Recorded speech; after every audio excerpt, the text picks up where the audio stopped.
welcome back, Pip, and I'll let you introduce Mark and Bruce, our guests. And we are on to the item 8.1. This is Regional Software Holdings Limited update, which we asked for out of our Fair Committee meeting, where we became aware of the work and what's going on there. Thanks, Pip. Thanks, Chair. Kia ora, councillors. Yes, I'm delighted to welcome Mark Donnelly, the CEO of Regional Software Holdings Limited, which we call RSHL, and Bruce Robertson, who is the Chair of RSHL.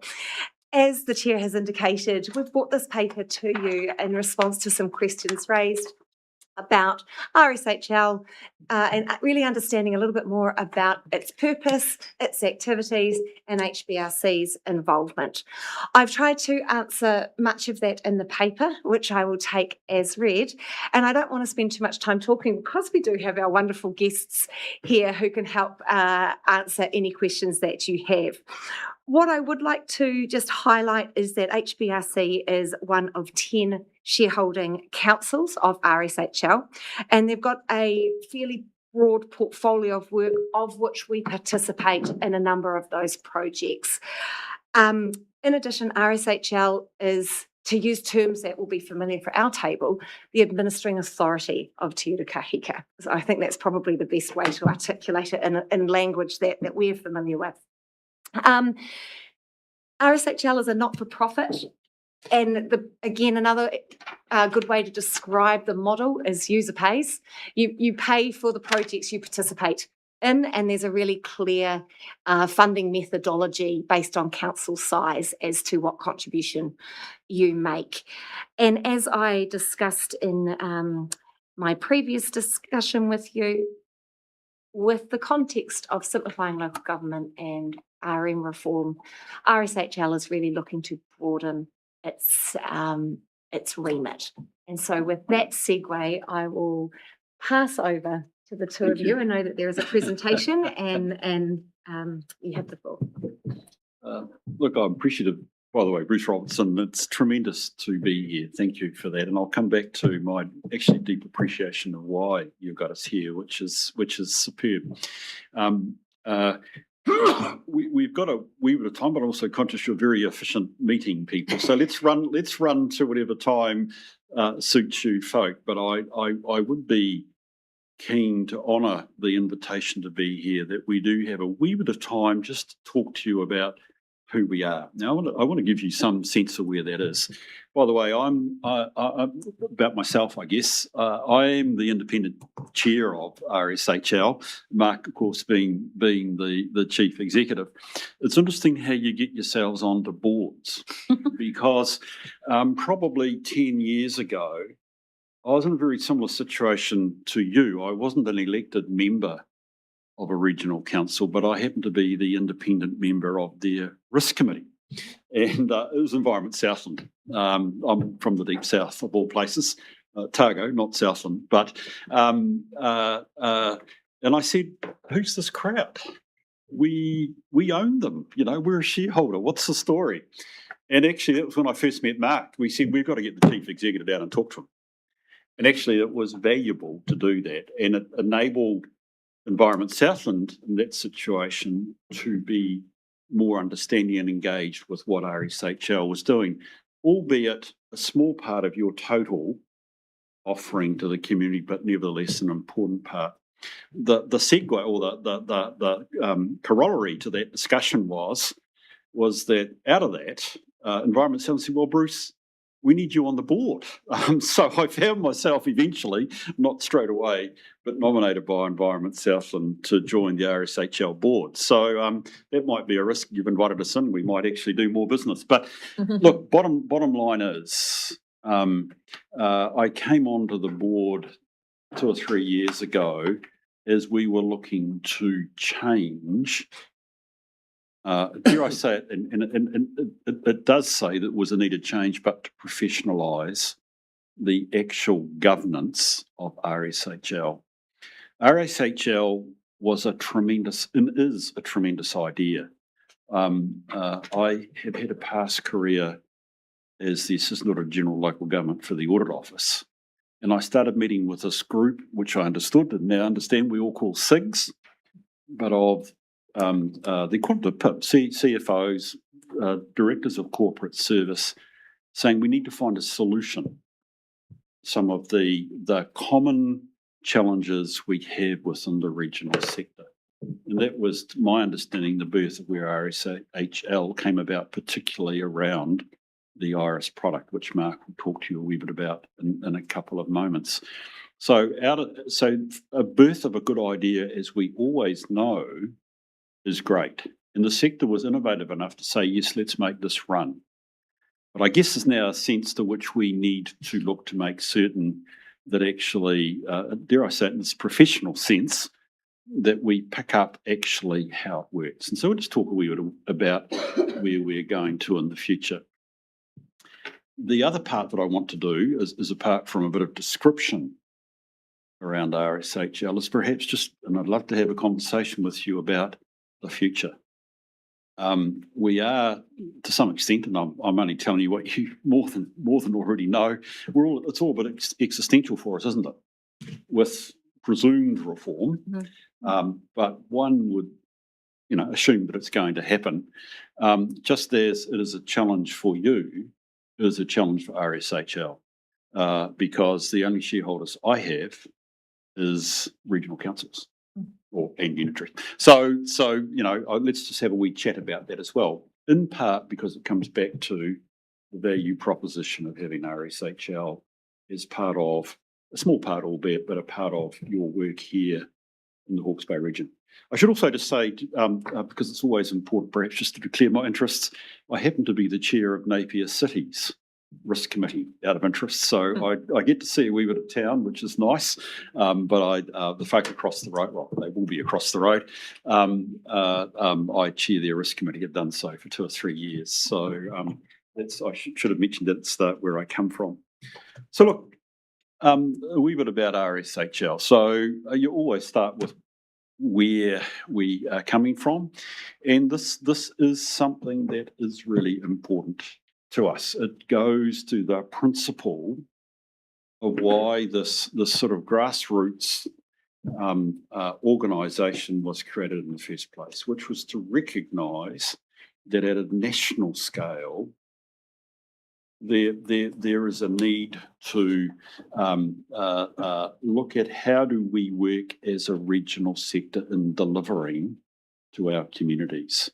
And for some things, there is value, particularly in working together. And so for us, our purpose is to deliver at a national scale that value to you and to your communities. I put customers in there as well, which is really important because in some sense you're also a customer as well as also a shareholder, which is really important. We've dealt with to some extent the sort of the technical stuff as I would put it there. That grassroots creation, we are a CCO. So to the extent that you're interested in Part 5 of the Act, we all form part of that. Not for profit. I don't return a dividend at the end of the year. That's not the way we're set up. And obviously, a lot of our operations are through specific funding agreements, including with you guys. And actually, it means that given the work that we do, we're about to explain that, we actually have a lot of people on board. The 40, of course, is inflated by our relationship in being the home for Housing TUK. Sorry, Te Ura Kahika, the grouping, which again we'll come back to for the regional chief executives group. So that's broadly us. That's what we're trying to do. Keep going, mate. So It's automatically on. it's automatically on. Yep. So first of all, kia ora. Thank you for the opportunity, as Bruce has said. Just to establish some whakapapa. I actually started school in Napier. I went to Piramai Primary. That's where I started. They closed it after I left. Take from that what you will. So our objectives, which kind of spring from our purpose, ensuring the local government sector is better prepared to respond to current and future challenges, of which there are many and manifest, a better return on investment, but not just about investment, but also quality of the outcome, a better result than councils can achieve on their own. and consistent good practice. A lot of what you'll see in terms of central government reform, particularly in the resource management space, is focused on consistency of practice. Despite the RMA providing apparently a clear structure about how resource management should happen, councils have still managed to find many different ways of implementing the same thing. So part of the government's reforms is to clamp down on that. For better or for worse, that's for you to determine. But at another level, we work with councils and council staff to get them working in a more consistent way at the process level in terms of how things happen. And that's kind of the core of projects like Iris NextGen and Wells NZ. Underpinning that, supporting objectives, increased credibility of the sector, being able to demonstrate to central government and other stakeholders that we can deliver, and to look after the key staff, the staff that are capable of working across councils, and that collaborative model are a taonga. That's a unique skill set, and they need to be protected and looked after, and that is an important part of what we do. What we find is that generally shared service initiatives will start at a council and the staff will be hosted there, but as management change and governance changes over time, they increasingly become isolated and become a bit of an orphan. So we now have 40 of these people centralised within RSHL, learning and developing off each other and creating critical mass for the sector. Key activities. Again, Pip covered a lot of this in her excellent paper, but just to give you some flavour in terms of what we do. Sector scale collaboration. Getting people from councils to work together to get better outcomes than they could on their own is a magic trick. It takes a specific skill set to build alignment at that governance, executive and operational levels and actually to achieve a result. Iris NextGen, I'm sure you've had plenty of briefings from Pip and Katrina about Iris NextGen. That's our flagship process change and technology project. We host Te Uru Kahika, so Ian Maxwell and his team hosted within RSHL and work effectively directly for the RCEO's group. And we run a range of other shared services projects like Wells, Data Emissions, NCAP and RetroLens, and then some legacy projects as well. So the old RITS program, which was once hosted at Otago Regional Council, is now centralised to RSHL and navigating the transition to the National Ticketing System, with which we are not affiliated, and the old Iris platform, which was the company's reason for being. I do enjoy a rabbit hole. We're called Regional Software Holdings Limited because the original purpose of the organisation was as an asset holding company for the original $5 million Iris asset. So the 6 original shareholders needed a way to show their share of that asset on their books. And so they created RSHL. It's not a catchy name, but it's our name and you know, it works for now. What the founders of RSHL discovered is that beyond that asset holding capability, we had a way of working with councils, that collaborative model that had value, and that's really what has enabled us to grow and develop into the organisation we had today. So in the last 5 or 6 years, it's probably 7 years now, we've moved from about a $1.2 million company to about $15 million this year, which is small fry compared to a council, but for a collaborative CCO, that's a material change. So it is about delivery of value, which otherwise isn't possible unless you are scaled. And that's what you're doing with something like NextGen. You are buying into the collaborative or the value of a collaborative effort to be able to enable you to deliver to your community. And you know, we're confident that it's cheaper for you to do it that way. Let's put it bluntly. It's cheaper to do it that way. You also have the access to a level of skill and capability which may not be available to you as a standalone council. That is ultimately the value proposition.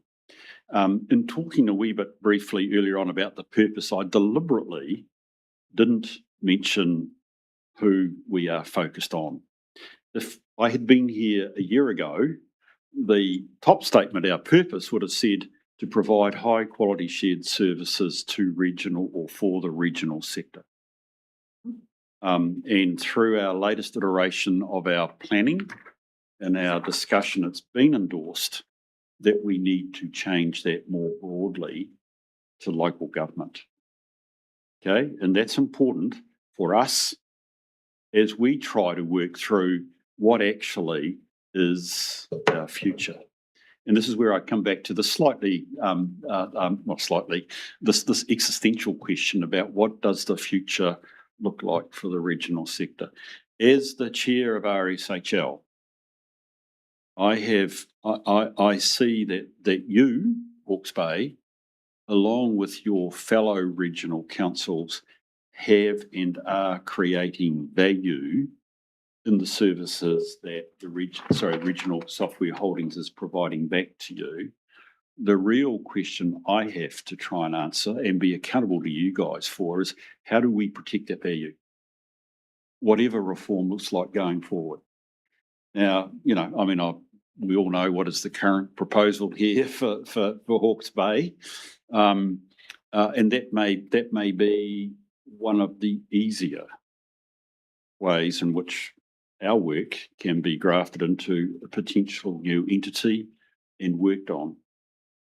As you folk well know, elsewhere around the country, the regional functions probably have a risk of being much more dispersed. And so the question becomes, how is the value that you are creating carried on over into whatever new entities we may face come 2028? And I appreciate that this is all being done on the basis of political words, but we've all reacted. So I suspect change is going to occur. So the bottom line is that actually we are strategizing, and we have had the agreement of our shareholders ultimately that actually our focus needs to be broadened to local government. We're not suddenly branching out into something new. It's actually to maintain and build on the value that you are giving into the sector. What does that mean? Sorry. Go for it. Yeah. What does being involved in local government mean? So what does it mean? Yeah. I think we've got to be so first of all, the critical thing to go back to Mark's point is that we are delivering services either on behalf of the regional sector or to the regional sector. So the next gen product, for instance, is enabling you to use up-to-date digitized software in delivery of your services. Okay, and that's being delivered for the regional council cheaper than if you did it by yourself. Okay, so that is it. But the point that I'm perhaps trying to make here is actually who will be my shareholders in 2 years' time, and it may not be a regional council. Tanya. In our korua, is there a similar organisation for territorials? No. There isn't. No. There are some groupings for which actually regional councils are part of. If you were to go to, say, the Waikato, you have they call it CoLab, which is the Waikato Local Authority Shared Service. Same in the Bay at Plenty. To an extent that service is territorials. To go back to your question, yes, that exists, but their level of shall we say service is probably in the area of things like procurement, insurances, and what have you, which is where they're at. This is. I mean, the services that we are working on with regional councils, you might say, have a level of backroom collaboration and coordination. This is NextGen is going deep into how you deliver your services to the community, which is different to what CoLab are doing. Does that make sense? I'm happy to I know it clarify makes that. sense. I'm just wondering in the space of where you might be expanding into local government Well, services, who else is out there? Perhaps, Their competition so out there is the what I'm bottom line asking. is, if and I have to stress this, if the regional council no longer exists in 2028 and there's a unitary for Hawke's Bay, the best thing I can say is actually sponsor us into the new organisation, because the services that you are helping, that we are working with you to develop are needed by the new unitary. Now, we're just using the word local government because actually there's going to be a local government entity, presumably called Hawke's Bay Unitary or who knows what. Let's not get hooked up in a name, but actually the value that you are creating is needed by that new entity. We need your support to get it across. It just means ultimately that I need shareholders that aren't called, dare I say it, Hawke's Bay Region, but is called Hawke's Bay Unitary or whatever it is. We are a small but definite part of the future of whatever form local government takes inside the Hawke's Bay region. If I can just add a little bit of colour, Yeah. boss. So I'm sorry at that I'm the- black and white. no, I thought I was it's- being colourful. at the extra colour, at a commercial level, for me, I look at how we've positioned ourselves to not wind up, first of all, not competing with those local area shared services organisations. There's absolute value in regional scale CCOs and shared services at that level. There's also a place for national scale CCOs for large scale things like resource management, flood modelling, that type of stuff. And so at that level, there's no local government organisation that delivers shared services. Taituara delivers capability building and professional development for local government. And then above that, LGNZ is politically focused. And then above that, you have the ministries. So ministries could potentially operate services for local government. I'm not sure that's something that they really want to do or that we would want them to do as well. So that's the niche that we're attempting to occupy, and that's where we think we can deliver value. I think it would be important and there are limits to what we can say, but obviously we are also work closely with the ministries. Okay, and that we are particularly working with them in terms of what are these national scale regional solutions that we are providing. It's probably as far as I can say, but I mean, logically, as I look to how do we deliver on the purpose, we need to be talking with some of the key decision makers, which includes, dare I say it, the ministries as much as you good folk as our shareholders. We okay there? Any other questions? Thank you. It's great to have the questions. Yes. I've got a question. So you aren't working with TAs at the moment. Are they doing anything collaboratively on their own? Are you working with regional councils? Do the TAs have a similar? Yeah. I think it might have already been asked, but I'm just wondering. You're obviously interested in moving into that space Yes. now because we're going to be no longer. Why not before? So part of it comes back to our purpose and our shareholders and what our shareholders wanted us to do, which was to deliver for regional councils. And so acknowledging a transition away from that regional model, as a company, we need to find a new value proposition and new customers. So with the current local government model, with the 69 or 67 TAs, or however many it is, it's actually very difficult to work nationally on shared services of scale because there's just so many different stakeholders and interests. As the local government model changes and we have less organisations across each region, it actually becomes viable to build those customer relationships and connections and start to get the projects going. And that's why this opportunity exists for us. So basically, you'd be looking at the model that we have. Once we become unitary, that would transition into the unitary. Hopefully, for you. Yes, so certainly one of our asks as your operating model emerges through the reform process to find a new home for your shareholding of RSHL, so that we can continue to deliver value for you. You have more slides, do you? We do. Oh, yeah, okay. Sorry, probably not too many. I mean, I will fit in with what your time scale is. I mean, I think probably you've got most of our key points. But having said that, let's just flick through these really quickly. The value of our model is actually really important to us, and in fact, we are currently just looking to finalise so we can provide our shareholders with a more formal report on actually the value proposition of RSHL. Can I say, so I just want to go back to the final. It was quite clear, I mean, up until we changed the purpose, that the regional sector still existed. And we wanted to be, what's the current political laser focus? Is that the word that we use at a national scale? We wanted to be focused on the regional sector because you're our shareholders. I think the change in the purpose is just recognising the change that it seems to be apparent in front of our nose.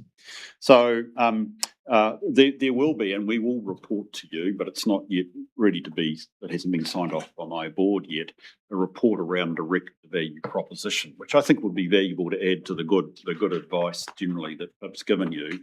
But it does, and I'll be prepared to say, reflect, I'm glad to say, that actually the value of the collaborative approach, particularly some of these deep backroom type services and even front-facing ones, really meet the bullet points that are there.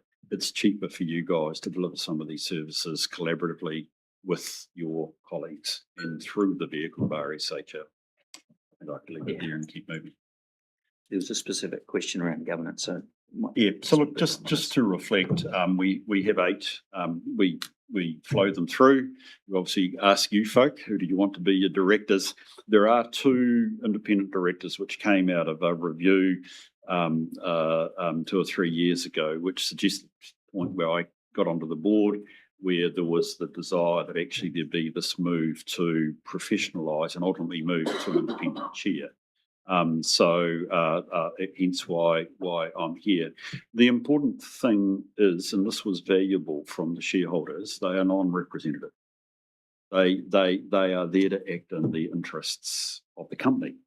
It doesn't mean to say we don't have good relationships. I mean, we still want obviously good relationships with our shareholder and to do what their bidding is, but actually they're there to work with and for the benefit of the company. So we are just going through that rotation process on an annual basis and looking to refresh as we go. Did that answer that question? We've already mentioned Te Urukahika, because I suspect Te Urukahika clearly will be a big part of your life. Hopefully it's hand in glove. They as I think you said hosted, I said we're their home.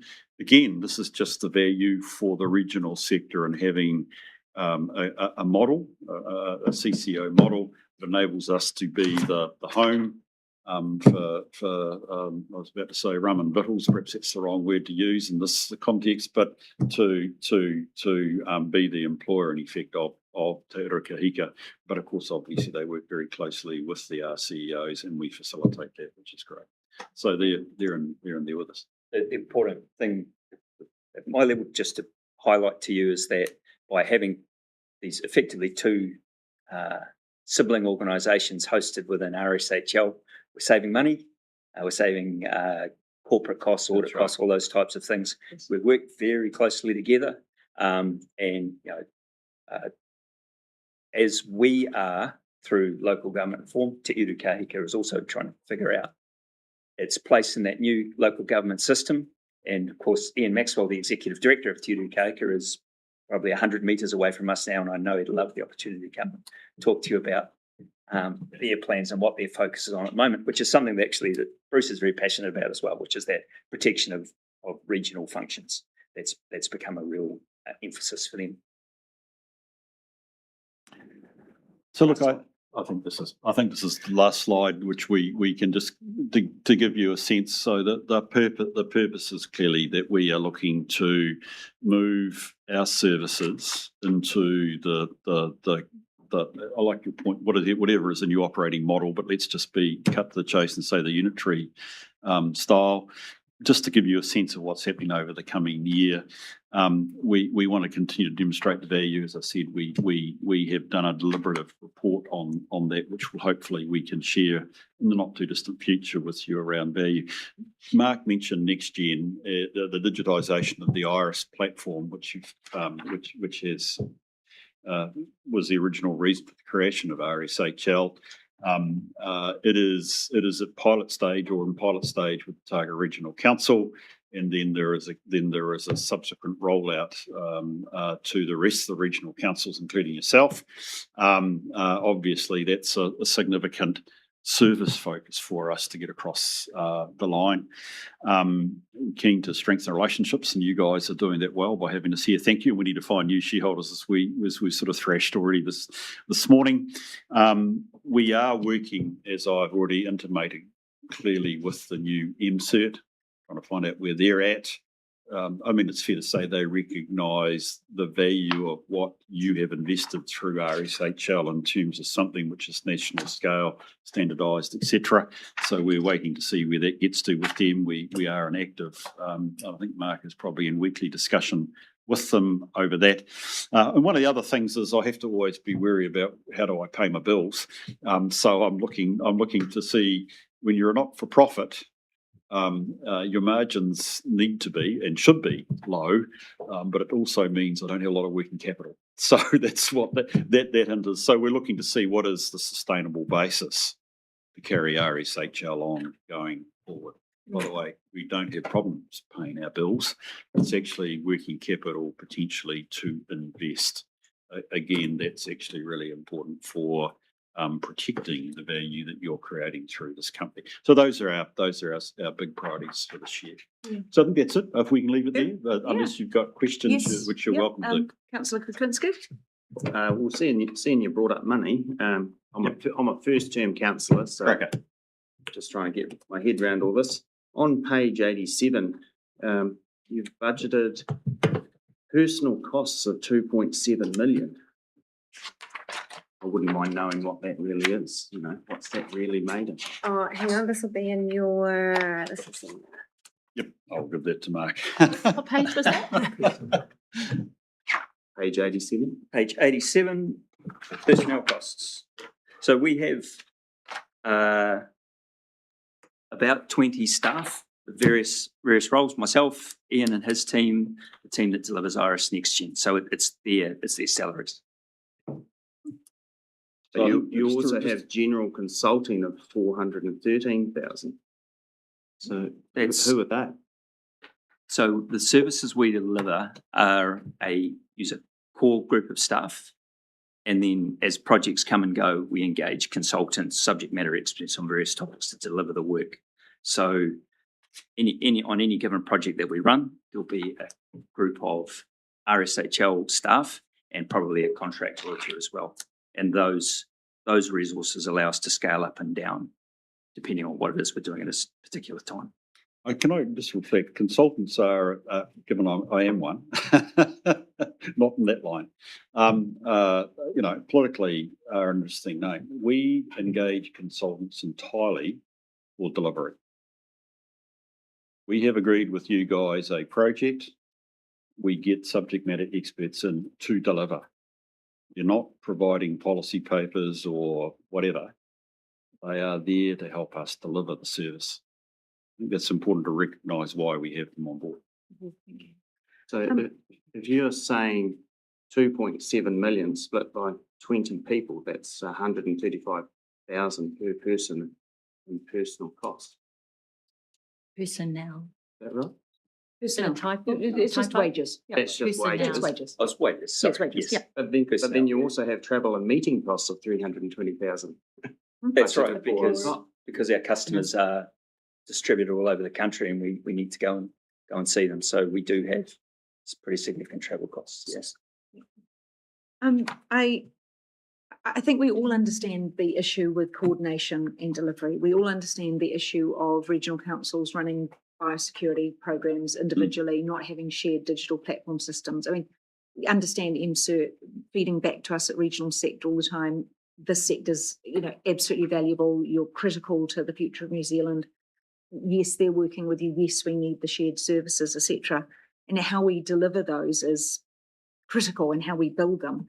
Iris Next Gen should do that. We know it's far behind. It's had so many hold-ups. Isn't it the perfect example to actually look at the budget at the end of it and see what's delivered? And isn't that a way we could strip down, Pip, and I'm looking at you, because when we get there, and we've been a big contributor to it, to say, actually, at a regional level, did we, for the 15 or whatever million it is at the end, get something that we could have bought from overseas or developed in another way? And are we looking at the program in that way? Because it would be an answer to, if there's value, stepping into the next one, essentially. So I was going to say, I know you have an answer to this, and then if I need to add that. the approach we HBRC. took to Iris Next Gen, working with Datacom, was a very conscious decision. There's no market for software to support regional council functions because there's only 16 of them. So no software vendor is going to build that. So we wound up in a situation where we partnered with Datacom and shared the investment in that software that's being developed. Ultimately, that as that program rolls on, we're very conscious and very clear about staying focused on the benefits, which aren't about delivering software, they're about delivering step change in process. And that's something that I've been really heartened that the staff from the councils, including Katrina and her team, have latched onto that idea and are working very well together to develop that consistent good practice. The program has specific measures that it will use to test whether those efficiency gains have been achieved. Ultimately, through the new planning system and resource management reform, so MCERT very, very aware of the Iris NextGen program. That's the reason I'm talking to them on a weekly basis, because there's a good opportunity for Iris NextGen to make a big contribution to that new planning system and how that operates. And so we're paying, we've noted what the ministers and senior management from MCERT have been saying about thinking carefully about which digital projects you carry on with. We're talking to them about that. We're getting more advice from them about that. Or for your council and any of the Iris councils, there's a timing issue because your current platform is rapidly reaching end of life and will shortly create an unpalatable level of operational risk for you. And that's end of 2028 ballpark. Anything that MCERT could deliver that would be an alternative to that couldn't be delivered by then. So we know there is a place and an important risk mitigation reason for carrying on with Iris NextGen, but there's also a significant value creation reason in terms of efficiency and the way forward. That's how we're not naive about that. We're paying attention, not blinkered at all. We're paying attention to everything that's happening in the environment. We want to make careful, considered decisions about how to best protect that investment. Yeah, what we've spent so far. And just before you ask, so is MCERT interested in partnering with us and putting some extra money in to try to get us live quicker? There's two answers to that question. Yes to the first, and we're waiting on the second. I think ultimately, the way I put it. yeah, I thought ultimately there is. Okay. We're kind of sneaking up on them in terms of that conversation, but ultimately they recognise the investment that councils have made and the value that then creates for New Zealand in general. So yeah, I feel quite confident in that answer. I'm pleased with that answer. Yeah. good. I wanted to touch on the cost question. Much of the cost overrun with the Iris NextGen has been borne from Datacom themselves. Okay. This is a fixed price project. It is. And Datacom have really owned the delays that have been experienced and have demonstrated a huge degree of commitment to getting it across the line. The councils who have gone early have borne some additional costs because of the delays. They have had to keep staff on for the project, and they have sort of worn that cost themselves. At the moment, HBRC has not been impacted in a financial sense and equally not impacted by a timing sense by the delays because of the phasing that has been put in place to help mitigate some of that impact. Thank you, Pip. Can I say that's the benefit of the collaborative approach? There are one or two that are clearly bearing the brunt of this. We're not stepping back from the challenges, and that's actually one of the, I guess, the professionalisation process we've gone through is actually how do we better manage, if we can, the contract with Data. Yes, Councillor Curtin. Thanks, Madam Chair. I'm interested in governance, transparency, accountability back to ratepayers. That's where I live. And I just want to know, firstly, Te Ura Kahika, the governance structure and the degree of governance or oversight provided by your entity over it. How does it work?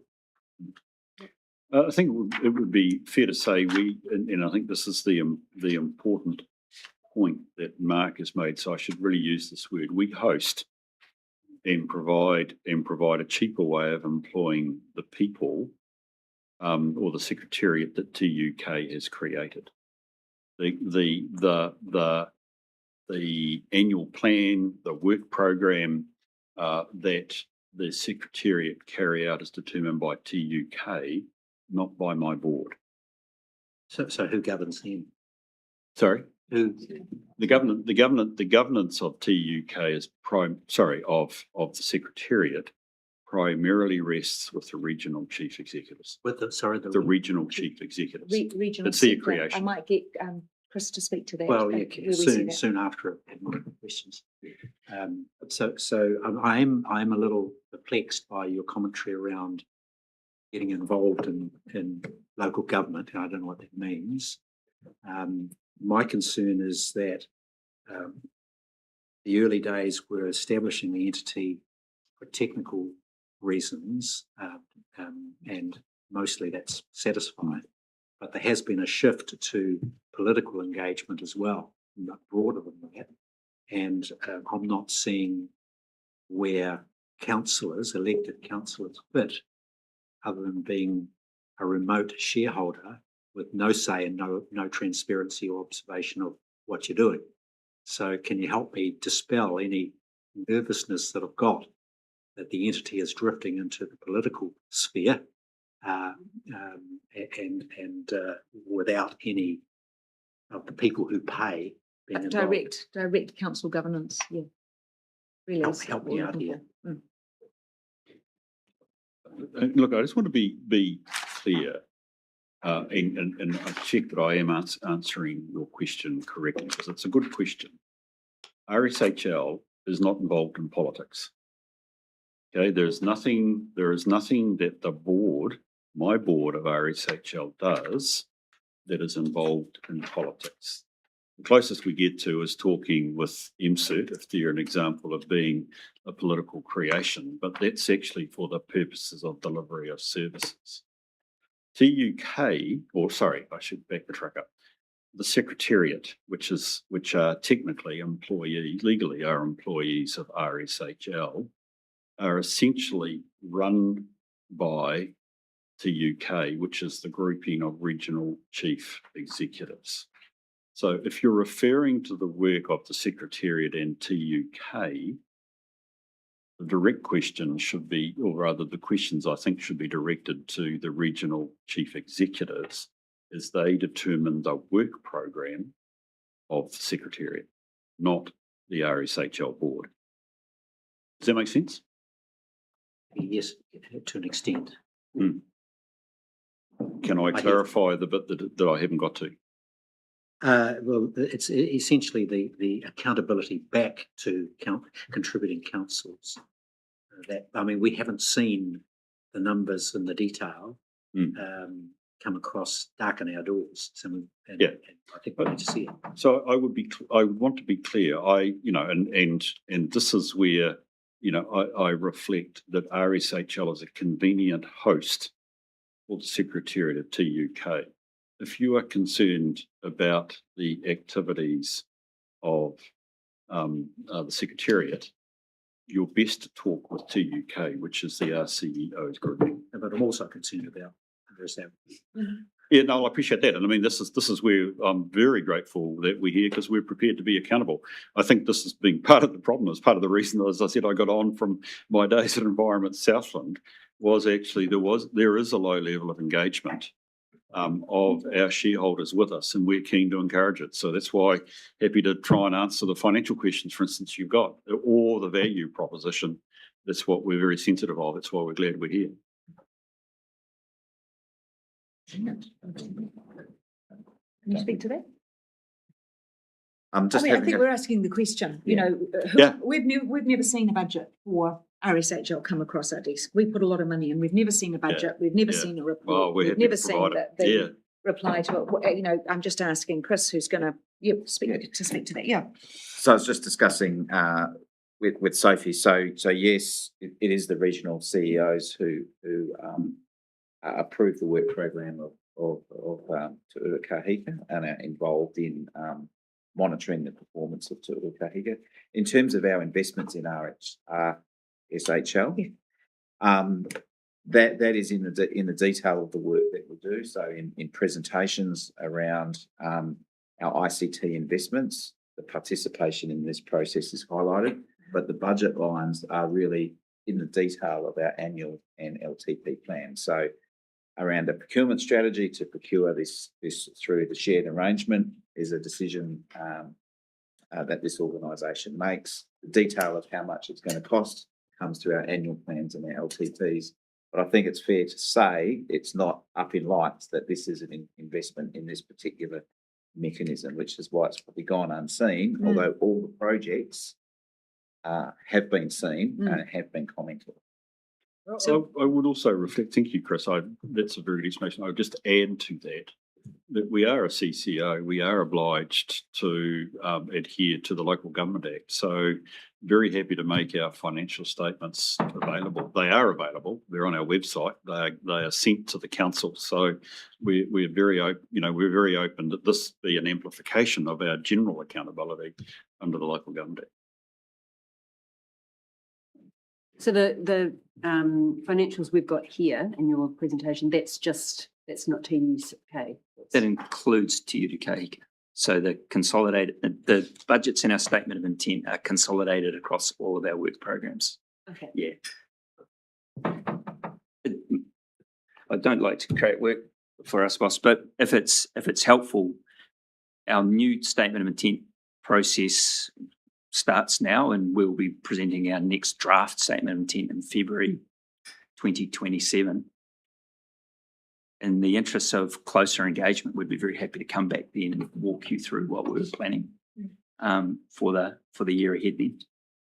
I think it would be useful that when we see some of the budgets, your technology budgets, etc., that we're simply seeing the line item that this has been contracted through this CCO rather than external, or how you're working with that. It would make this a little bit more visible Yes, as so to just what we're been investing in. reflecting on that as well. Yeah. So at the moment, we report these key projects through to the FAIR Committee in the ICT paper, which comes on an alternate basis, so every 6 months, and it is just under key strategic projects. I'll take an action away to make sure that the delivery mechanism is really clear, and also just when we are doing our annual plan and LTP, that we're splitting out sort of, again, the delivery arm for each of these strategic things. So it's really visible. Very visible, Yeah. exactly.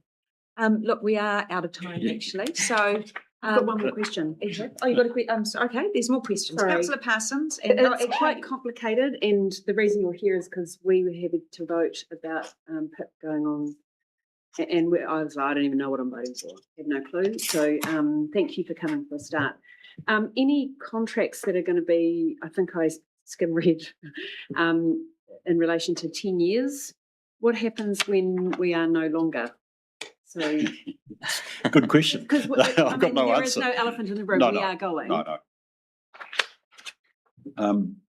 I suspect Mark might try and give you the technically correct answer.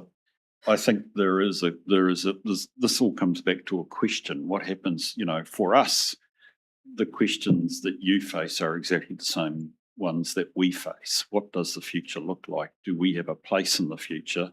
What will happen with existing arrangements? I mean, arguably, one would hope that if a unitary is created, that contracts would be novated and things would carry on. I just am being cautious that I can assume that. Sure. I wouldn't be assuming that at all. Councillor Whitehall? Oh, kia ora. Kia ora, Bruce, ko Rawa, ko Mark. The paper, it says that we're one of 10 shareholder councillors, and you brought up shareholders earlier on, and holds a Class A control share, which is cool. Question is, as we're already a shareholder, what would additional shareholders mean to our costs, our influence, our risk, and our value we receive from you?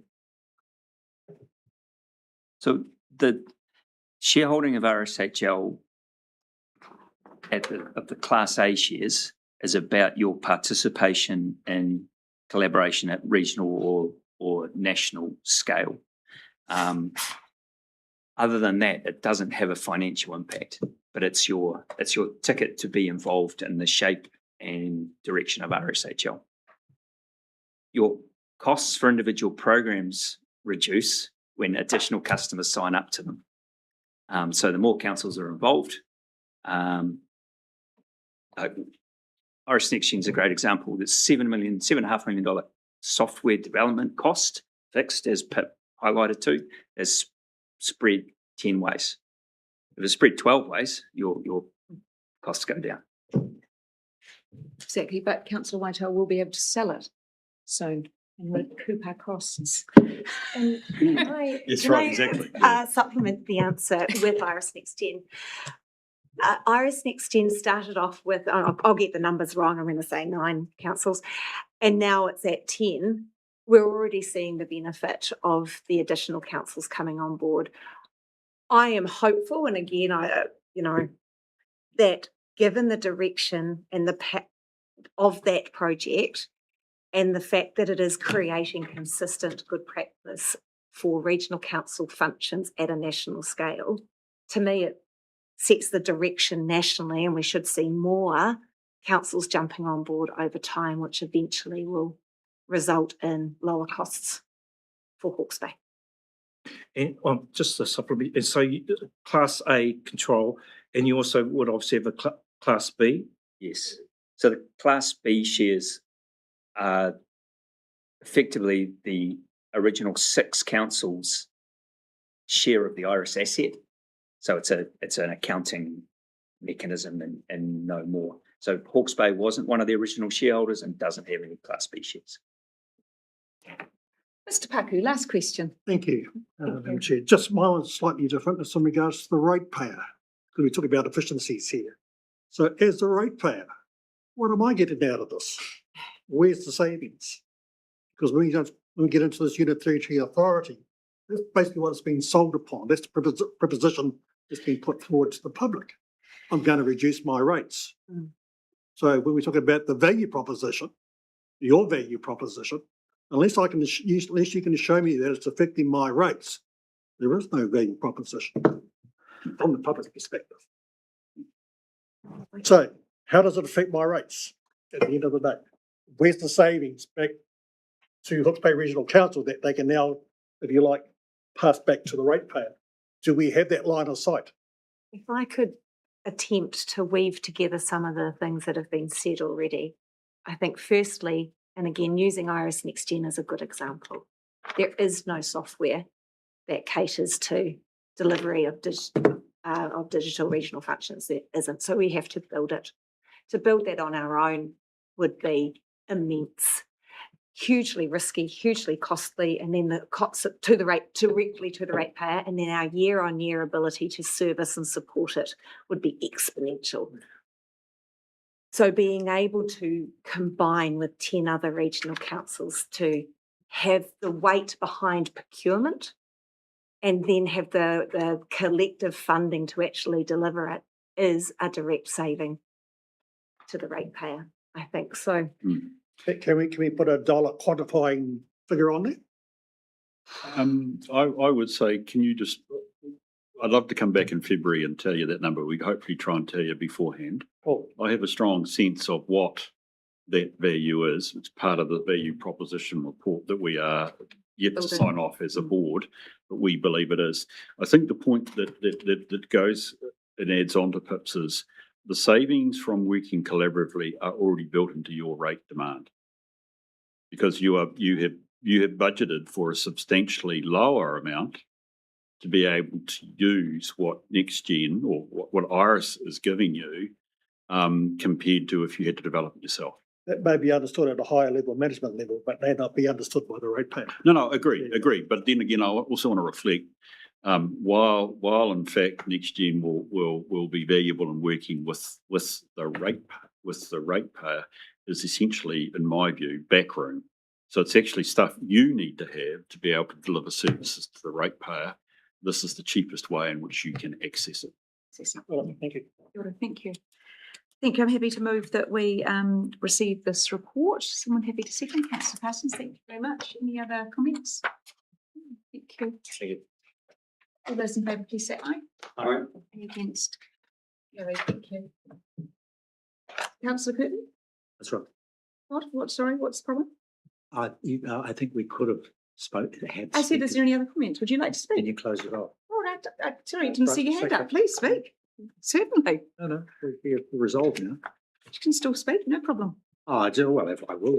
Yes, certainly. I'd I gladly was, take I the wasn't invitation. closing you down, councillor Quinn. I Oh. didn't see you put your hand up. Okay, well, thank you, Madam Chair. You're welcome. Just a comment I'd like to make is be interested to see if you come back in February, some detail around the reporting back to MCERT. I mean, it's a blizzard of reporting requirements back. Extraordinary that the government is demanding that from councils. The regulatory monitoring and reporting, etc. And we're needing a solution for that quick smart, but I'd like to see a game plan going forward around putting the asset back on government, MCERT in particular, to pay for the privilege of receiving our data. So if you can come up with a plan for that, that's a good political outcome. you say they're Thank you. not You're supposed giving to me be you're giving me a sense of what success for you might look like. So, Yes. Sophie, can I just say, Yes. as you, Please, like, yeah, thank you for the invitation to be here. Absolutely grateful that we've been here. We essentially are making a commitment to be back here in February with February. that SOI, Yes, please. and personally, I would welcome that.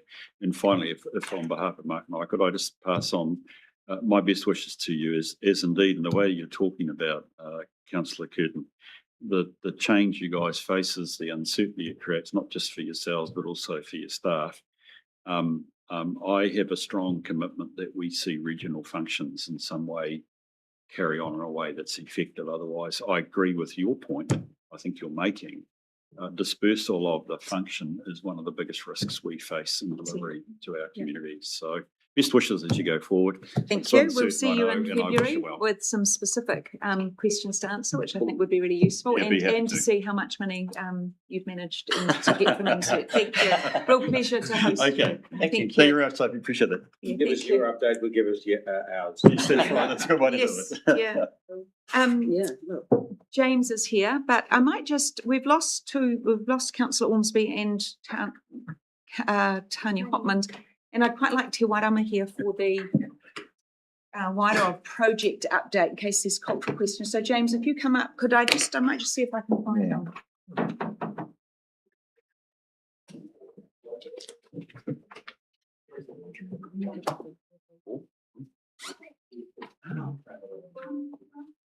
I think.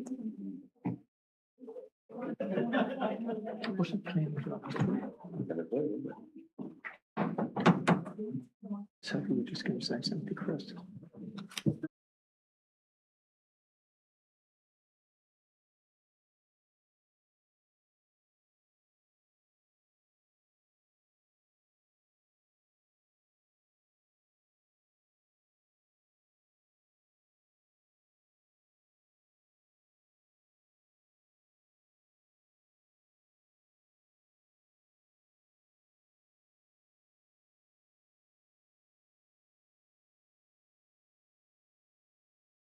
James? Good to go.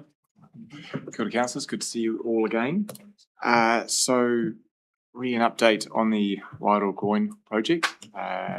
Apologies as it was a bit of a late paper, but I think I put the guts of it all in there. So taking this paper as read, I'll just provide a short summary of work done to date and some of the challenges that, not challenges, but some of the next steps that we need to go through and examine. So for the financial year 25-26, we have completed a couple of $100,000 worth of feasibility work, and that has primarily been looking at an assessment done by OCEL, the design consultants, and that's involved some technical investigations, and also we have commissioned preliminary consenting work, as well as planning, and also an ecological survey, and also a cultural value assessment. Now, the bulk of that work, particularly on the consenting, the cultural values, and the ecological work, is currently continuing in the financial year 26-27, and we are due to have a more detailed picture towards the end of this year and to the start of next year. the funding for this year has been secured as well. That was largely from HBRC commitment that was done in, I think, the last LTP for $300,000. And then we have some additional funding that is available from a Wairoa flood mitigation reserve that we have in place. And as well as that, some additional funding sources potentially from the Crown Manager should they be required as well. So the aim of that feasibility work is to confirm that we have a consenting pathway, which will obviously let us know if the project is a potential go or not. And then that will also give us further clarity on the potential capital construction costs and also a more indicative number on potential annual operating costs as well. So as it relates to the capital funding, the preliminary design estimate was around the $11 to $12 million mark, purely for construction, with additional contingencies and non-construction costs that lands around the $20 million mark. I would say that that's the conservative high side, and once we have further design clarification, we will have more of an understanding of where that figure really lands. We have two current funding sources identified. One is through Tranche 3 beyond the deluge funding, which is a 60-40 co-share with government, HBRC being 40% of the co-funding requirement. And the second potential pathway is savings in the Niue project. So we believe we have $5 million available from the Wairoa Spillway project within Niue and a potential $5 million from our levels of service project, which we can ring fence somewhat at this stage. Any further funding, I believe firmly, needs to stay within the Niue program, given some of the cost uncertainty that we are seeing in some of our bigger projects. And until such time, probably again towards the end of this year and the start of next year, where we have much firmer understanding of our cost to complete for our larger projects, it would be unwise to expose council to risk of the 100% overfunding, overspends, if that were the case. And so we believe we can safely ring fence around about that $10 million mark, which is obviously a substantial contribution, at least to start off, if that were the funding option chosen. The other piece I'd just call out is, of course, the annual operating and maintenance costs that would need to be factored in as a whole of life decision when it would be time to make that call. And of course, that would come back to this council table to be made at a future point in time. Thank you, James. Councillor McAvoy, I know that you were particularly keen that this made it to council paper. Did you want to make some comments before we go to questions? Thank you, James, for the report, and it was good to see, the chronological order, the history of it. That was why I pushed for it, because I wanted something to be on the full council agenda. So, kia ora for that. I'm also, through you, Chair, is it possible, I'm a bit of a geek at reading reports. I did that with the wastewater, and there's quite a number of reports. December 2000, I'm really interested in that comprehensive paper that was presented to council and about the wider river management by regional council, and the minutes. I presume from that Hui that made the decision that this work was determined that the solutions were unaffordable at that time. I really want to see all the audio about that. And then the reports 14 to 20. And if preferable through you, Madam Chair, hard copy, please, because I believe you me, I'll read them.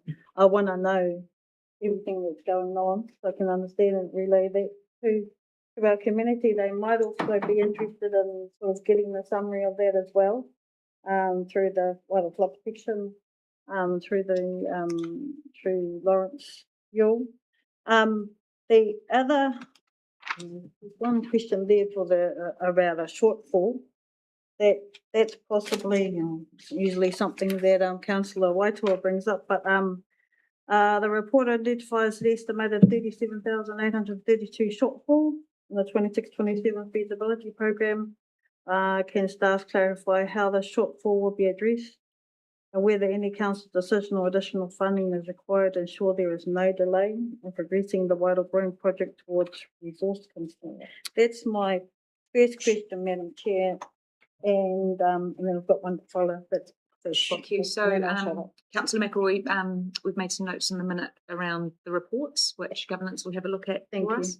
Will you speak to the? who'd like I'm happy speak? to speak on the shortfall at a high level, but we've got an estimate there of the work that needs to be done. We'll continue to work through. As it's an estimate, we might find that some elements come under budget and some over. And part of our everyday job is to manage budgets. What we're highlighting there is there's a small gap that will be managed by the team. It might be possible to reduce the scope of a couple of pieces of work. And then if we do need additional money, we would come back to council. We've got mechanisms to come back to release funds out of the Wairau Reserve, and we sort of highlighted that. So that's part of our everyday job. We're just highlighting there's a small gap between the plan and the budget at the moment. We're not overly concerned by that, and we'll progressively bring information back to this table as required. As required. Thank you. And one more, yes. It's not something, Sure. it's on another subject. So, so as we're all well aware, since Cyclone Gabrielle, we've had some issues, some flooding. We had the June 2024 flooding that involved 400 homes. And then recently in July, 2026 this year, and August, particularly for our Kihitu, Ramatu whānau, there were a couple of homes flooded again. So, you know, there's considerable risk that's increasing, so that the public understands there's risk increasing in that area. The August flood, which was last Monday, overnight, that was a yellow watch. So we didn't expect that. It doesn't take much rain to cause a problem there. So I've just discussed it with Councillor McIntosh. I just want to bring up the tauranga experience, and it has highlighted the importance of not only identifying the natural hazard, but ensuring that the residual risk is actively owned, monitored, and escalated while a permanent mitigation solution is being developed. This report establishes that Regional Council has identified the Wairau River mouth risk and has undertaken significant technical and cultural work. Can staff clarify how the residual risk associated with delaying the permanent groin is formally recorded, who owns that risk, what the escalation pathway is, and at what point Council would need to intervene if funding or consenting delays prevent the project progressing? So, is the groin now a formally preferred project of the Regional Council, or is it still an option being promoted or funding is being sought? If it is still an option, what is Regional Council's risk position if the funding doesn't materialise? Is there a defined point or trigger at which the residual risk is brought back to Council for a decision on further mitigation if the interim river mouth management arrangements are no longer considered sufficient? So who owns the risk between here and the enduring solution, and what is the trigger for Council to say we need to do something more? Thank you, Councillor McElroy. Would you like to answer that, Chief Executive? So I'll have a go. It's a very long question, so we're probably happy to take that on notice and provide a more fulsome response. Sure. But I think there's part of that question was specifically in relation to the landslide in Tauranga. And so the organisation is doing some work to collect up those risks and I think formally bring them to the FAR committee, at a later date. So we are formulating a response to that, and we'll work through that, the detail through that and bring that back subsequently. Okay. In terms of water and all of our flood mitigation infrastructure, they all respond to natural systems and they all have limits to the level of protection provided. So we need to understand that part of what we're trying to do now is communicate what the risk is to communities through our upgraded hub and the information that's available to communities. So we've really upscaled the self-service of information and the pushing of information to communities as we have rain events. There are council processes to decide what is the council's investment profile, and what we're doing with the Wairoa Bar is preparing that for maximum success. So we are intending to spend over $500,000 to bring the Wairoa Bar to a shovel ready, and it will be a decision of this council whether we push it through to that shovel ready. And we've been working hard with Crown to look at funding partners. So we're not in a position to concretely say that the groin is part of the long-term plan of this organisation going forward. The preparation work is part of the long-term plan. The discussions with our funding agencies are occurring, and it's through the creation of this long-term plan from 2027 and beyond that funding will be formalised. And we do recognise that there's currently a significant funding gap of 8 to 10 million that is unavailable through the Crown mechanisms. And we also know that the tranche before the deluge, tranche 3, is subject to government policy and government decisions that we are not in control of. But I think we've worked very hard to look at savings within the MiWi program. So there is an ongoing residual risk, and post the 2024 floods, we worked with the Crown manager, Wairoa District Council, Mana Whenua, Tato, and a raft of other technical people to look at what was the optimal way to manage the bar in the interim. And we created an interim bar management plan that we then shared with all of those agencies for their comment back. And we've put that now in place. So that's where we have the spillway in place, dug down to a certain level, to always have what we call an insurance policy should those levels rise, acknowledging that there is a low level through the Namotu Lagoon, and those people in that area are the first to see the higher water. Also acknowledging there was a hui planned earlier in the week, and that's, I understand, being deferred due to illness. And we are planning to talk to that community about what options and really listen to their concerns, including some concerns potentially about the installation of that groin, acknowledging that the groin will allow water to flow through to the Whakamahi Lagoon. However, it will prevent the river mouth from shifting into the Whakamahi Lagoon. It's also important for everyone to understand that our primary goal every time with Wairoa is to shift the river mouth to an efficient position, which is basically straight down the river. But the circumstances for that to occur are quite difficult for them all to occur at once. And we're always looking at, can we relocate the river? Are the circumstances lining up for that to occur? And then the second fallback is to utilise that spillway. So in terms of, funding, we are spending more than ever, probably 2 to 3 times our long-term average on work to maintain that spillway to the best we can. And we've also said if new information becomes available, we're happy to review that interim plan as well. And we know that Wairoa District Council has done some work around stormwater, and so we're working with Wairoa to understand that impact as well.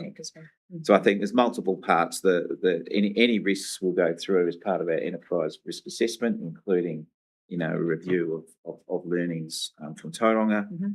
We are working very hard to get it shovel ready to maximise opportunity for the project to proceed with funding partners. We do know that we have a significant funding issue that this council will need to make decisions about, and that's part of keeping everyone informed as to progress. And we'll continue, staff will continue to do their best to manage that river mouth. So that's a high level of where we're at, I think, on many of those points. Thank you. Brilliant. And we're going to go to Councillor Roadley, who's in Wairoa. Kia ora, thank you, Chair, and thank you, Chris, for that fulsome historical recount of the broader picture of all the different pieces that fit together to work towards achieving flood mitigation for the Wairoa township. James, without having to rely too heavily upon your crystal ball, returning you back to the groin discussion, in your best understanding of where we've have got to with the surveys and the exploratory work and the pre-work that you've done, so actually just looking at the physical limitations of the site, are you confident that that the structure as planned, A, can be built, and B, will actually do that job that we are expecting it to do by way of training them out and keeping it there with some confidence, and thereby also reducing that annual spend, as Chris, you've referred to 2 or 3 times the historical spend. So are we looking at a reduced maintenance cost, and will the groin keep the river mouth in the place? Thank you, James. Through you, Chair. Thank you, Councillor Rodley. The confidence that I have comes from the operators that we've had involved with this so far. So when I look at the design experience of Gary Williams, the coastal engineering experience of OCEL, the designers, and also our senior project manager, Graham Hansen, who's been running this, collectively, that's probably around 200 years worth of experience in dealing with rivers and coastal environments within New Zealand. They are all giving me the indication that this is viable, it will work, it will provide solutions. They are not saying that it's a silver bullet and it's going to solve everything, but it gives us the best chance available to have a efficient operating river mouth that will also help address some of the sediment issues that we're seeing as well. So based on that experience and the indication that's been provided to me, I firmly do believe that this is a very viable project and we should be pressing forward. That's very comforting, thank you. To the second part of your question, in terms of the annual maintenance, a bit more of a layered question, this one, given that we only have a very small scheme up there at the moment. With the addition of the spillway and the groin, it will be a material increase to the annual operating budgets regardless. In isolation, if it was just the groin versus looking at the previous year's spend on bar management, yes, that would be a saving, approximately $100,000 a year. But I must stress that we are not doing this in isolation. And so in reference to my earlier comment around the whole of life costs, that would include obviously impacts from the spillway maintenance that needs to be factored into that conversation as well. Other questions? Can I just bring something up because we're talking about risk in the Tauranga example? And tell me if it's not in scope, I'm sure you will. But We'll have just 1 second, Councillor Buston. So no more questions? We just want to make some comments? We might just move the paper and then I might come to you to it's make probably some. a question. It is, okay. Yeah. Yeah. I'll see how it goes, eh? Councillor McIntosh will give you advice whether it's a question or a comment. Yeah. I'll get to Have the a not question asked at the question. end. Just go up at the end with your Something's voice. gonna come out, I'm not quite sure what it's going to be yet. Just raise your voice. Parsons, have a go at a So we're question. talking about risk and things being tabled, and it's great to know that we're going to be looking at all the risks. And I look at my community and I look at the stop bank that's just been built.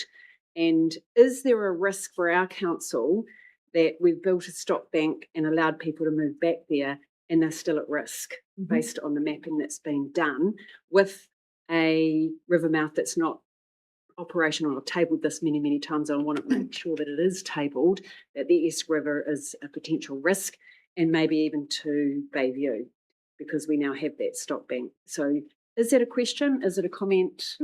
I think you're raising some It's something wider, I'm deeply concerned about. wider issues, yes. And I think right now we're talking about the wider Groin I know. project, and I think that it's been raised at council only time and been picked up to come back to the Fair Committee, and that's a place where we can have a wider discussion about that. So That's where you need to table it. I Yeah, keep I think so. tabling it though, nothing seems to be getting through. Sure. Well, we're going to take that question. Gonna keep doing it. We're going to take that question offline so we can focus on this, but we will take it back to our independent chair of FAIR to make sure that the question around those risks can be brought in that paper. Yes, thank you. Question Ms. Hopkins. Kia ora. A Kia ora. question to you both, which I think I already know the answer to, but to be clear, is any mitigation anywhere for flood risk a guarantee that it will always work and that no flood will overtop, or, is it a guarantee if we put mitigations in place that that will stop flooding and the problems? So there's no guarantee, and I think we've been quite clear with all of our flood resilience infrastructure. It has limits, and we clearly state what those limits are. And in terms of risk, we are all living with the risk of floods, and there's a lot of work that we do to map potential in each area so people can understand how those floods will materialise and the impact on them. So there's no guarantee. Every infrastructure has its limits, and those limits can be exceeded. And any infrastructure response is part of the system, and part of that system is also civil defence. So there's multiple layers of a defence, and the ultimate one is a civil defence emergency, which we will participate. So in terms of that question in relationship to the Wairoa groin, this is an intervention in relationship to and as part of a whole system. We're looking at the North Clyde flood system as well. That will bring about a particular level of service. Correct, and we state what those levels of service are, and there are scenarios such as a major low pressure system where we get the increase of the sea level, which could be 0.5 metre. We can get a spring tide, and we can get 8 metre waves that prevent rivers from coming out. So, there's a wide range of events. We need to. It's, I think, incumbent on everyone to understand their own risk profile for their property and to make some of their own decisions around how they respond. So can I just ask a quick supplementary? Yes, So please. following on from Councillor Parsons' concerns, would you agree that it is imperative that the communications to our communities who are relying to an extent on these mitigations, that our communications are really clear about it not being a guarantee and that there is some residual risk?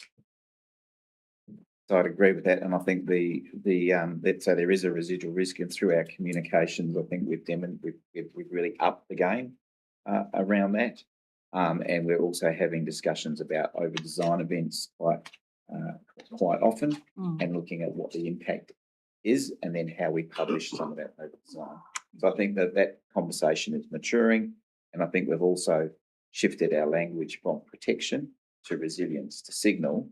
It's not ultimate guaranteed protection. It is a major improvement in resilience, which is quite different. Councillor Roadley? Sorry, Chair, to return and with another question. Chris, you've just triggered in my thinking, and James, you're probably all over, so I wonder if you could speak to the expectation of the groin is keeping the river mouth wide open in an optimum location. Is there a place where, as you've just described, Chris, where you've got the low pressure, you've got 8 metre waves, you've got a spring tide, all these things have all collided at the same time, which is actually, unfortunately, we do seem to see that as a scenario rather than an unlikely one. Actually, are we creating more risk for that community by holding the mouth open? Are those waves crashing on people's doorsteps as opposed to now with the inefficient mouth that actually does provide some level of protection? Could you just talk about how that's being built into the risk that we are managing, please? Through you, Chair. As it specifically relates to the groin, we have only given that initial thinking. But if I could just expand a little bit, if I were to consider the spillway as an example where we are much further progressed along. So in the design there, given the nature of the spillway and where it leaves the peninsula with a lack of access when the floodgates are closed for both of the roads, what we are designing there are safe points, so elevated points on the peninsula, evacuation zones, and also a very specific civil defence emergency and evacuation plan that has been developed with WDC as the lead agency up there, and will also be overseen by the group. And so to your question, Councillor Roadley, yes, we are thinking about that exact scenario of if we are in fact increasing risk for a small subset, how do we address that as part of the overall design of a scheme, a particular piece of protection? Which is what I mean about Bay View as well. Thank you. And a particular thank you to staff. This question came up as we had a few things come up in Wairoa, and you put together this report very quickly. So we really appreciate the time for that. So we do have a recommendation to receive the report. Would you like? Thank you, Councillor McElroy. Councillor Parsons, second. Thank you. Would you like to make any closing comments? And I really appreciate all the mahi that's been done, and it's a comprehensive report to today, and things are still progressing as we speak, including, issues around the lower reaches of the awa and the communities that are impacted there. As a councillor and as a person who grew up and come from many generations of whānau, it's difficult sometimes to sleep at night. Now, when we're getting rain, and that yellow watch, that caught us out. It really caught us out, and it was shocking to see at midnight that the water was up to the road. So it's getting really unpredictable and scary. And you're already dealing with a community, both sides of the awa, who are already dealing with that sort of anxiety. So you can understand why I sort of pushed it, doing my job. And it's having information help. Having information, I know how things are progressing. So I really appreciate it. Thank you, Madam Chair. Thank you, Councillor.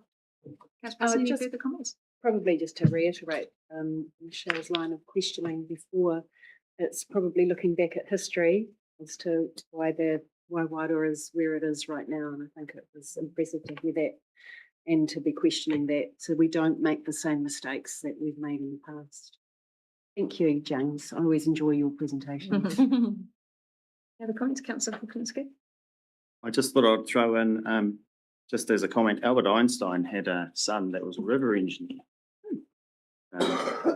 And he was asked by reporters once about his son's career. And he stated he is working on a more difficult problem. So I just thought I'd bring that. I just thought I'd bring that context. Lovely end to our meeting. Thank you, James. We've moved and seconded. All those in favour, please say aye. Aye. Any against? That's carried. Thank you. And that brings us to the end of our meeting. No, I didn't stay within time, so I won't be patting myself, but I will say, ngā mihi kia koutou. Thank you, everyone. Thank you for your thoughts, attention to your pre-reading of the agenda and the thinking you've brought to the table today. Thank you, staff. And I will ask Councillor Waitoa. Oh, yes. Before you do, Please. I think what we should do at our next Christmas get together as councillors, we should have an award for the longest and most eloquent question, and I think you are the leader by now by far. Well done. No, wait, Jock. What about Jock? Yeah, what about me? Yeah. Yes, well, there's never a question in there. No, you did say eloquent, sorry. Yeah, eloquent. That doesn't go with it. Michelle's is very well prepared. It was. Written down. It was. It was a question. I Well, it think was we a need to number of have a questions. talk off at the end. Let's turn the camera off first. Yes. Okay. Councillor Sorry. Waitoa, would you like to lead us in a closing so our afternoon may be fruitful for us? Tēnā koe te he mana. Karakia whakamutuna. Mi e noi tātou. Kua mutu a mātou mahi mo tēnei wā. Anā kitia mai mātou katoa. Mātou ua, o mātou whānau. Ai o ki te rangi. Our work is finished for the moment. Bless us all, our friends, our families, and peace to the universe. Kia ora. Thank you.